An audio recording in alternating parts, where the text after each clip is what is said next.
ये खबर उत्तर प्रदेश के सोनभद्र से। रासलीला के पहले दिन वृंदावन के कलाकारों ने श्री कृष्ण जन्म का किया सजीव मंचन। 9 दिवसीय श्री कृष्ण रासलीला का हुआ भव्य शुभारंभ। श्री कृष्ण मयूर नृत्य की सुंदर प्रस्तुति देख मंत्रमुग्ध हुए श्रद्धालु।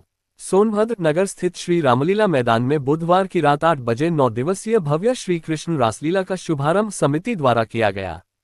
रासलीला के प्रथम दिन कलाकारों ने श्री कृष्ण के जन्म का सजीव मंचन किया, जिसको देखकर श्रद्धालु हर्षित हो उठे। वृंदावन से आए कलाकारों की सुंदर प्रस्तुति ने माहौल को आनंदित बनाए रखा। श्री कृष्ण जन्म के अलावा कलाकारों ने श्री कृष्ण मयूर नृत्य की सुंदर प्रस्तुति दी गई। रासलीला की शुरुआत में आरती का कार्यक्रम हुआ, जिसमें श्रद्धालुओं ने भाग लेकर पूजन अर्चन की। इसके बाद कलाकारों ने मंचन करते हुए दिखाया कि नंद के घर जब भगवान श्री कृष्ण के जन्म का उल्लास था, तो ब्रज में नंद के घर जमकर खुशियां मनाई गईं। बधाई गीत से पूरा वातावरण गुंजायमान हो उठा। हर तरफ नंद घर गोपाल आयो, जय कन्हैया लाल की आदि जयघोष लगाए गए। मंचन की मनमोहक प्रस्तुति ने दर्शकों को शुरू से अंत तक पंडाल में रोके रखा।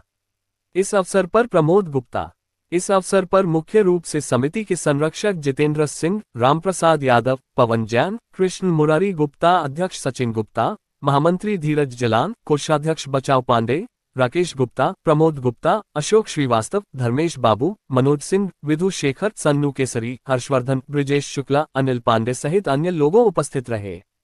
आप देख रहे हो देश का तेजी से बढ़ता हुआ India 28 news. Kameshwar Vishwakarma UP national head की खबर।